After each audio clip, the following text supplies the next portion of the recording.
नमस्कार, मैं हूं प्रकाश श्रीवास्तव। हमारे खास और नए कार्यक्रम पूरा सच में आपका स्वागत है। खबरों की दुनिया में पूरा सच बहुत जरूरी होता है, क्योंकि झूठ से भी खतरनाक होता है अधूरा सच, और उसी तरह खतरनाक होती है अधूरी खबर। इसलिए हर खबर का पूरा सच हम आपको बताएंगे, वो भी तथ्यों, तर्कों और सबूतों के साथ। तो आइए बिना देर किए देखते हैं पूरा सच।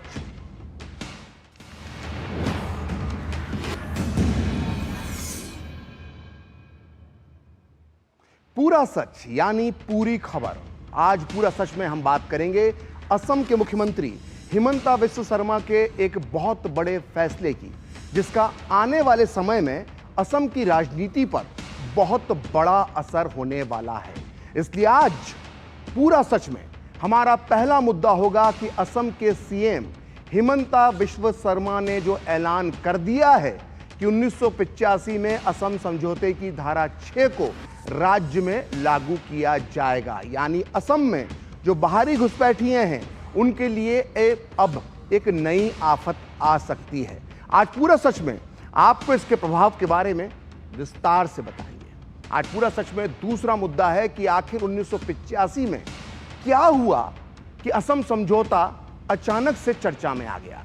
असम के छात्रों से, असम के लोगों से तत्कालीन प्रधानमंत्री राजीव गांधी ने इस समझौते में क्या वादे किए, और बड़ा सवाल यह है कि ये वादे 39 साल बाद भी पूरे क्यों नहीं हुए। आज पूरा सच में हमारा तीसरा मुद्दा होगा हिमाचल की राजधानी शिमला में एक मस्जिद को लेकर क्यों हो रहा है बवाल। आखिर मस्जिद के खिलाफ शिमला की आम जनता सड़कों पर क्यों उतर आई है, और सबसे बड़ी बात यह कि इस मस्जिद को लेकर कांग्रेस सरकार के मंत्री ने बोल दिए हैं बीजेपी की तरह बोल। तो बिना देर किए देखते हैं पूरा सच पूरे विस्तार के साथ। तो असम के लिए असमिया बनाम बहारी का मुद्दा कोई नया मुद्दा नहीं है, बल्कि देश की आजादी के बाद से ही यह असम के ज्वलंत मुद्दों में सबसे ऊपर रहा है। इसे सुलझाने के लिए अब तक कई प्रयास किए गए।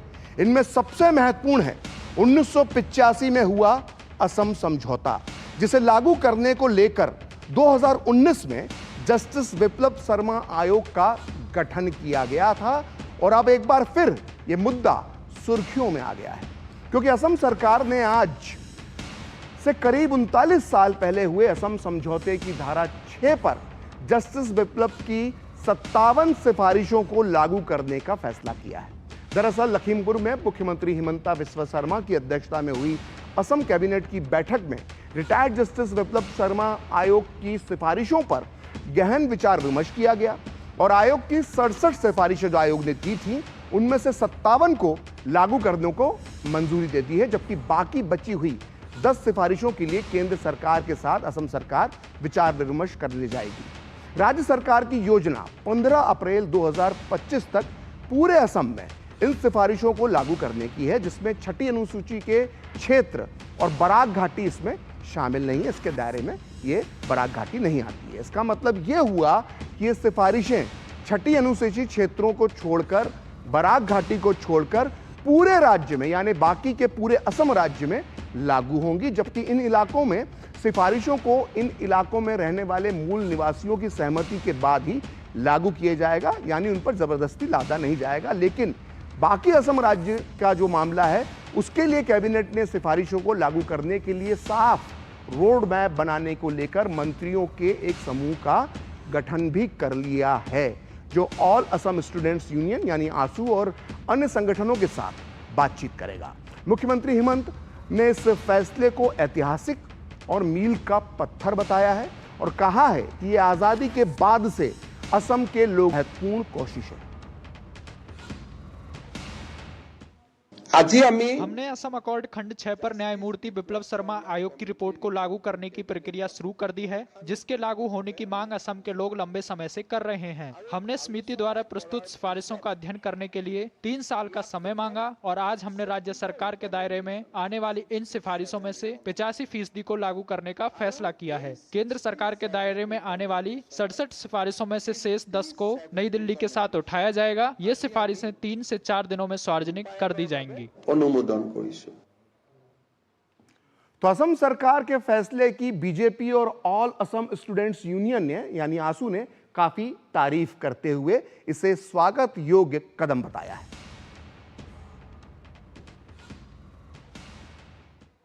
आसाम एकॉर्ड का जो 6 शेड्यूल बोलते हैं 6, ये 6 पार्ट को रिजर्व करने के लिए एक बड़ा फैसला लिया। इसलिए हम सरकार को बधाई दिया, सरकार को पूरा की पूरा सपोर्ट किया, आदरणीय मुख्यमंत्री जी को सपोर्ट किया। मुख्यमंत्री ने जो फैसला जो कदम उठाया ये आसाम के लिए अच्छा भी, आसाम का जो खिलंजा लोग हैं, आसाम का जो इंडिजिनस पीपल है वो लोग के लिए बहुत एक महत्वपूर्ण भूमिका होगा। Assam government in its cabinet had decided that it will implement 57 recommendations which is under the purview of the Assam government of the Biplab Sharma committee, which is a very positive initiative on the part of the Assam government, and will fully cooperate with the whole process. But at the same time, Assam government should also clarify their stand about the other recommendations which is under the purview of the central government. On the other hand, the committee is formed by the central government, so the recommendation which is under the purview of the central government, it should be implemented by the central government within a specific time frame. And for a constitutional safeguard for the indigenous people of Assam, there should be some constitution amendment also. There is a need for constitution amendment also. तो असम समझौते के खंड 6 को लागू करने की सिफारिशें तैयार करने के लिए इतने साल में कई बार कमेटी गठित हुई, लेकिन 2019 में केंद्रीय गृह मंत्रालय द्वारा गठित जस्टिस बिप्लब शर्मा आयोग के अलावा किसी ने भी प्रावधान के विवादास्पद मुद्दों पर कदम आगे नहीं बढ़ाया। इस कमेटी का नेतृत्व हाईकोर्ट के रिटायर्ड जज बिप्लब कुमार शर्मा ने किया था। समिति में कानूनी मामलों के जानकार के अलावा रिटायर्ड नौकरशाह, स्कॉलर, पत्रकार और आंसू के पदाधिकारी भी इसमें शामिल थे। और 14 सदस्यीय उच्चाधिकार प्राप्त इस समिति ने 25 फरवरी 2020 को अपनी 91 पन्नों की रिपोर्ट असम के तत्कालीन मुख्यमंत्री सर्बानंद सोनोवाल को सौंप दी। तब से सरकार ने इस रिपोर्ट को सार्वजनिक नहीं किया है, लेकिन 6 महीने बीतने के बाद अगस्त 2020 में पैनल के कुछ सदस्यों में, जिसमें ऑल असम स्टूडेंट्स यूनियन आंसू के जो 3 सदस्य इसमें शामिल थे इस पैनल में, उन्होंने स्वतंत्र रूप से रिपोर्ट के कुछ अंश का एक तरह से आप कहते हैं खुलासा कर दिया उन्होंने। और उनके मुताबिक समिति ने इसमें असम के लोगों की परिभाषा, उनके अधिकारों की सुरक्षा के लिए उपाय बताए गए हैं। और सिफारिशों के मुताबिक असमिया लोगों को राज्य की संसदीय सीटों, विधानसभा सीटों और नगर निकायों में आरक्षण मिलेगा। इनमें राज्य की संस्कृति, विरासत और भाषा की सुरक्षा के लिए सिफारिशें भी शामिल हैं इस कमेटी की रिपोर्ट में। और ऑल असम स्टूडेंट्स यूनियन ने इस बात का भी खुलासा किया था कि समिति ने असमिया लोगों के लिए ग्रेड 3 और ग्रेड 4 की पोस्ट पर 100% आरक्षण और ग्रेड 1 और ग्रेड 2 पर 70% आरक्षण दिए जाने की भी सिफारिश की है। समिति में शामिल ऑल असम स्टूडेंट्स यूनियन के सदस्यों के मुताबिक स्थानीय मूल निवासियों के भूमि अधिकारों की सुरक्षा को लेकर भी इस समिति में सिफारिश की गई है। लेकिन सरकार फिलहाल किन सिफारिशों को लागू करने जा रही है, ये 3 से 4 दिनों में पता चल जाएगा, जैसा कि मुख्यमंत्री हिमंता ने बताया है। अगर असम के इतिहास को देखें, अगर हम असम के इतिहास में जाएं, तो ये राज्य पिछले 120 सालों से बाहर के लोगों के बसने का सामना करता रहा है। लेकिन आज़ादी के बाद भी असम में बाहरी लोग बड़ी तादाद में आते रहे, जिसे लेकर असम के लोगों में तभी से गुस्सा है। लेकिन इस पूरे इतिहास में टर्निंग पॉइंट आता है 1971 का भारत पाकिस्तान युद्ध, जिसके बाद बाहरी लोगों को लेकर असम की जनता सड़कों पर उतरने को मजबूर हो गई। आइए हम आपको सिलसिलेवार तरीके से पूरा सच बताते हैं कि असम में जो बाहरी लोग हैं उनके खिलाफ आंदोलन की शुरुआत कैसे हुई और इसकी पूरी वजह क्या थी। पूरा सच समझिए। देखिए, 1971 में जब पूर्वी पाकिस्तान, जिसे हम वर्तमान बांग्लादेश के नाम से जानते हैं, उसके खिलाफ जब पाकिस्तानी सेना की दमनात्मक और हिंसक कार्रवाई शुरू हुई, तो वहां के लगभग 10 लाख लोगों ने असम में शरण ली। और बांग्लादेश बनने के बाद इनमें से कई लोग वापस लौट गए, लेकिन फिर भी एक बड़ी संख्या में बांग्लादेशी असम में ही अवैध रूप से रहने लगे। यहां तक कि 1971 के बाद भी बांग्लादेशी अवैध रूप से असम में रहते आए हैं। ऐसे में स्थानीय लोगों को लगा कि ये लोग उनके संसाधनों पर कब्जा कर लेंगे। इस जनसंख्या असंतुलन की वजह से ही असम के मूल निवासियों में भाषाई, सांस्कृतिक और राजनीतिक असुरक्षा की भावना उत्पन्न हो गई। इसके रिएक्शन में 1979 में असम के लोगों ने एक आंदोलन शुरू कर दिया और इस आंदोलन की कमान वहां के युवाओं और छात्र संगठन ऑल असम स्टूडेंट्स यूनियन, जिसे हम आसू के नाम से जानते हैं, और ऑल असम गण संग्राम परिषद के हाथों में थी। यानी पूरी कमान असम के युवाओं के हाथों में थी और युवा इस आंदोलन को संघर्ष के साथ सड़कों पर अपनी मांग लेकर मैदान में उतरे हुए थे और मांग ने भी जोर पकड़ना शुरू कर दिया और विधानसभा चुनाव कराने से पहले ये मांग रखी गई कि पहले विदेशी घुसपैठियों की समस्या का हल निकाला जाए, तब ये चुनाव हो। और बांग्लादेशियों को वापस भेजने के अलावा आंदोलनकारियों ने, जो युवा आंदोलनकारी थे, उनकी एक मांग ये भी थी कि 1961 के बाद राज्य में आने वाले लोगों को वापस भेजे जाने या उन्हें कहीं और बसाने की मांग उन्होंने की थी, या उन्हें कहीं और बसा दिया जाए, ऐसा आंदोलनकारी युवाओं का कहना था। और इन्हीं मुद्दों को लेकर आंदोलन उग्र से उग्र होता गया। राजनीतिक अस्थिरता की स्थिति उत्पन्न हो गई। कहते हैं कि इस पूरे दौर में 800 से ज़्यादा युवा आंदोलनकारियों की मौत हुई और 1983 के विधानसभा चुनाव में राज्य की बहुत बड़ी आबादी ने विरोध के स्वरूप मतदान का बहिष्कार किया और इसी दौरान राज्य में आदिवासी भाषाई सांप्रदायिक पहचान के नाम पर बड़े पैमाने पर हिंसा हुई। स्थिति इतनी बिगड़ी कि 1984 के जो आम चुनाव थे, लोकसभा के चुनाव थे, उसमें राज्य के 14 संसदीय सीट जो थी उन पर चुनाव ही नहीं हो पाया। तो 80 के दशक के मध्य तक जो आते आते असम के हालात तेजी से बिगड़ने लगे थे। हिंसा और सड़कों पर तोड़फोड़ बहुत आम सी बात हो गई थी। इस राज्य में चुनाव तक नहीं हो पा रहे थे, मतलब विधानसभा चुनाव का बहिष्कार कर दिया, लोकसभा चुनाव की 14 सीटों पर चुनाव नहीं हुए और असम की युवा शक्ति की ताकत दिन पर दिन बढ़ती जा रही थी और आखिरकार इस शक्ति के सामने तत्कालीन प्रधानमंत्री राजीव गांधी को झुकना पड़ा और उन्होंने असम समझौता किया। ये जो तस्वीरें आप टीवी स्क्रीन पर देख रहे हैं, ये उसी असम समझौते की तस्वीरें हैं। आइए समझते हैं क्या था असम समझौता। तो 15 अगस्त 1985 को राजीव गांधी की सरकार और आंदोलनकारियों के बीच समझौता हुआ। इस समझौते को असम समझौते के नाम से जाना जाता है। ऑल असम स्टूडेंट्स यूनियन यानी आसू और कुछ अन्य संगठनों और भारत सरकार यानी तत्कालीन राज्य सरकार के बीच हुआ यह समझौता ही असम समझौता कहलाता है, जिसकी चर्चा इन दिनों फिर से होने लगी है।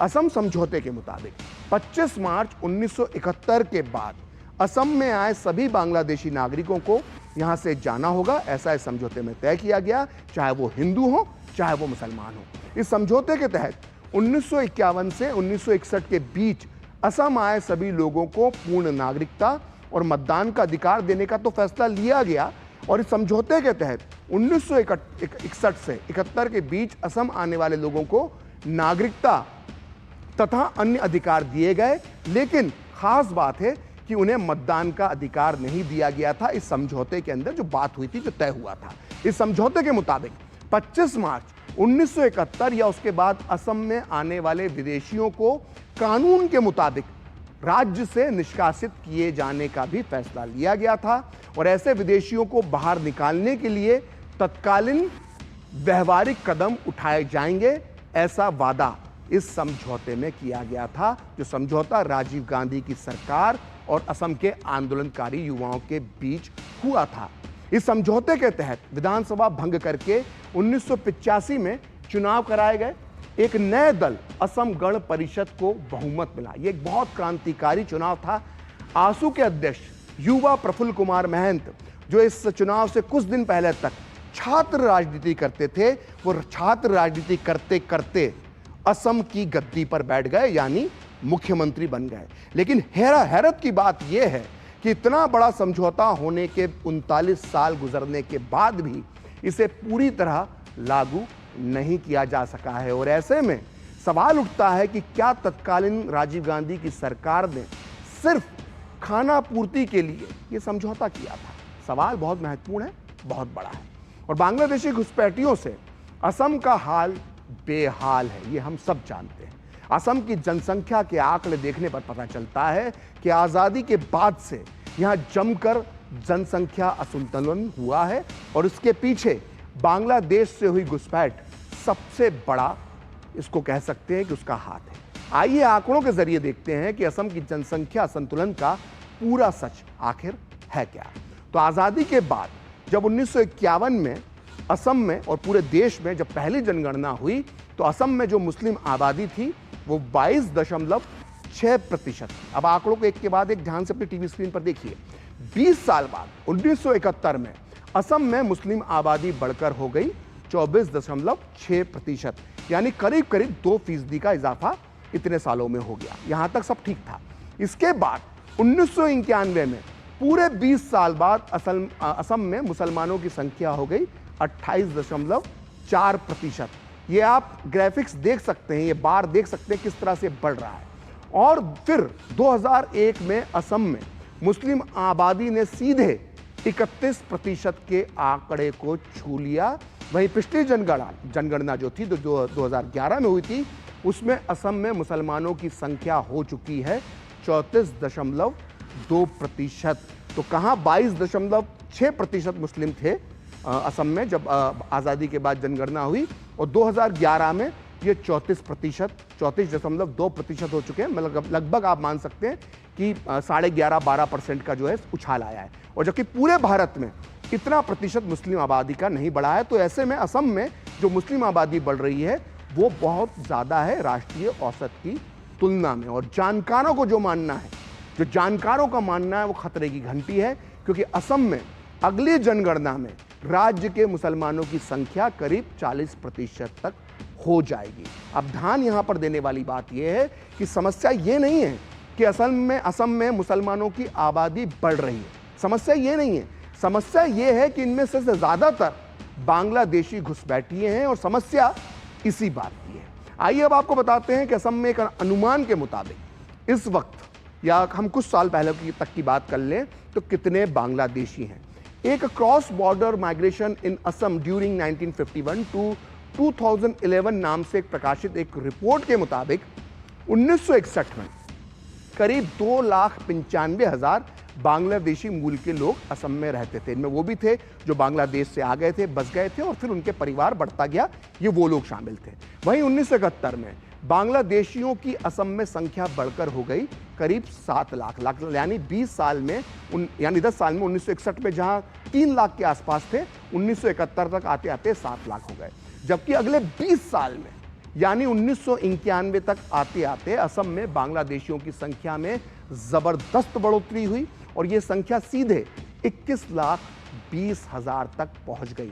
लेकिन 2001 में तो ये सारी हदें पार करते हुए 42,35,000 तक पहुंच गई है। यानी एक रिसर्च के मुताबिक 2001 में, आज से 23 साल पहले, असम में बांग्लादेश मूल के 42,35,000 अवैध निवासी रह रहे हैं। तो सोचिए, सोच कर देखिए, विचार कीजिए कि 2024 में यह आंकड़ा, यह संख्या, यह तादाद कितनी बढ़ चुकी होगी, और असम की स्थिति कितनी विस्फोटक इस वक्त हम समझ सकते हैं इन आंकड़ों के माध्यम से। तो असम जम्मू कश्मीर के बाद, यानी असम जो है वो जम्मू कश्मीर के बाद देश में दूसरा सबसे मुस्लिम प्रतिशत वाला राज्य बन चुका है।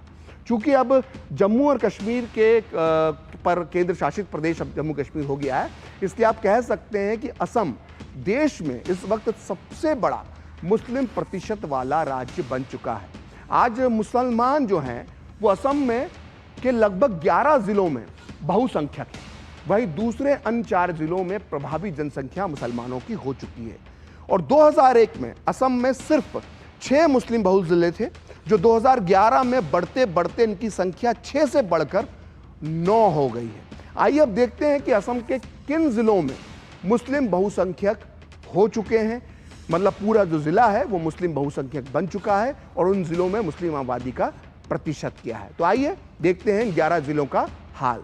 तो सबसे ज्यादा मुस्लिम आबादी प्रतिशत के हिसाब से दक्षिण सलमारा जिले की है, जहां पे 98.03 मुस्लिम आबादी है। यानी आप करीब करीब कह सकते हैं कि पूरी तरह से ये जिला जो है असम का मुस्लिम बहुल हो चुका है। धुबरी, यहाँ पे 79.7% मुस्लिम आबादी हो चुकी है। बारपेटा जहां 70.7% मुसलमान इस वक्त हो चुके हैं। दरांग, यहां पर अचानक आबादी जो बढ़ी है तो अब 64.3% यहां की मुस्लिम जो आबादी है उसमें मुस्लिम जनसंख्या का हिस्सा 64.3 है। वहीं हैलाकांडी, यहां पर 60% से ज़्यादा, करीब 60.3% जनसंख्या हैलाकांडी में मुसलमानों की हो चुकी है। अब बात करते हैं गोलापाड़ा की। गोलापाड़ा में 57.5% मुसलमान हो चुके हैं, यानी बहुसंख्यक मुसलमान इस संख्या को, बहुसंख्या की संख्या को पार कर चुके हैं गोलापाड़ा में। करीमगंज 57.3% मुस्लिम आबादी करीमगंज जिले में हो चुकी है। वहीं बोंगई गांव में 50.2% मुसलमानों की आबादी है, यानी आधे से ज़्यादा जो लोग हैं वो वहाँ पर मुसलमान हैं। नगांव में ये आबादी जो है 55.4% है। होजाई में 53.6% है। मोरी गांव में 52.6% है। और जनसंख्या असंतुलन, या साफ शब्दों में कहें कि मुसलमानों की बढ़ती आबादी असम के लिए एक बहुत बड़ा और पुराना मुद्दा है। पिछले 120 साल में असम में मुसलमानों की संख्या 45 गुना बढ़ चुकी है, जबकि इस दौरान हिंदुओं की आबादी बढ़ी है सिर्फ 9 गुना। एक रिसर्च के मुताबिक अगले 20 साल में यानी 2040 तक असम एक मुस्लिम बहुसंख्यक राज्य बन सकता है, ऐसा अनुमान है। आइए हम आपको आज बताते हैं कि असम की समस्या का पूरा सच क्या है। असम के जनसंख्या संतुलन को भारत के पहले राष्ट्रपति डॉक्टर राजेंद्र प्रसाद ने बहुत पहले भांप लिया था, आज़ादी के भी पहले। उन्होंने आज़ादी के ठीक पहले इसे लेकर चिंता जताई थी और इसका उल्लेख मिलता है डॉक्टर राजेंद्र प्रसाद द्वारा लिखी गई पुस्तक खंडित भारत के पेज नंबर 316 पर। डॉक्टर राजेंद्र प्रसाद इसमें लिखते हैं कि ज़मीन के भूखे प्रवासियों में ज़्यादातर पूर्वी बंगाल यानी वर्तमान बांग्लादेश और खासकर मेमनसिंह जिले के मुसलमान हैं। इस विशाल झुंड का हमला 1911 के पहले ही आरंभ हो गया था। ये प्रवासी अपने पीछे आने वाली एक बड़ी सेना के अग्रसैनिक या स्काउट थे जो रास्ता दिखाते हैं। इस तरह असम के हिंदुओं पर दो तरफा हमला जारी है। लक्ष्य यही है कि असम में हिंदू आगे चलकर अल्पसंख्यक हो जाएं। तो सोचिए कि डॉक्टर राजेंद्र प्रसाद इतने साल पहले, करीब 80 साल पहले असम की इस समस्या को पहचान गए। तो पूरा सच में फिलहाल वक्त है एक ब्रेक का, और ब्रेक के बाद असम से चलेंगे हिमाचल और वहां की राजधानी शिमला में हम देखेंगे कि एक मस्जिद को लेकर क्यों हो रहा है बवाल।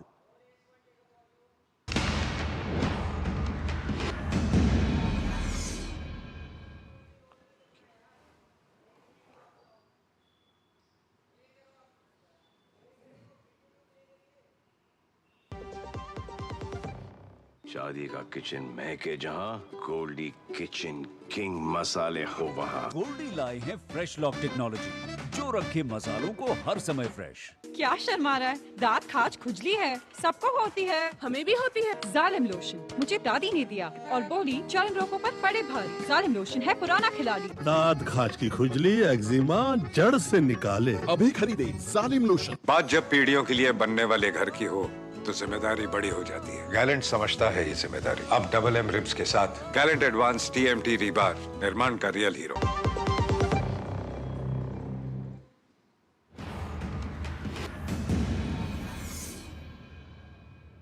तो ब्रेक के बाद पूरा सच में आपका एक बार फिर स्वागत है। और अब बात हिमाचल प्रदेश की राजधानी शिमला की, जहां के माहौल में इन दिनों काफी गर्मी देखी जा रही है। शिमला की सड़कों पर इस समय आक्रोश नजर आ रहा है। वजह है कि शिमला के संजौली इलाके में एक मस्जिद निर्माण को लेकर विवाद हो गया है, जो अब बढ़ता ही जा रहा है। पूरा सच में हम बता रहे हैं कि आखिर कैसे एक मारपीट की घटना से बवाल मच गया और मामला राज्य की विधानसभा तक में भी गूंज गया। यह जानना भी दिलचस्प होगा कि आखिर इस मामले में सत्ता पक्ष कांग्रेस के ही नेताओं के विचारों में दरार क्यों देखने को मिल रही है। दरअसल बीते हफ्ते संजौली के मल्याणा में एक शख्स से मारपीट की गई, जिसमें खास समुदाय के 6 लोगों को गिरफ्तार किया गया। ये सभी आरोपी यूपी के सहारनपुर के रहने वाले हैं, यानी बाहरी हैं, और लोगों ने पुलिस की कार्रवाई पर रोष जताया और फिर थाने का घेराव किया।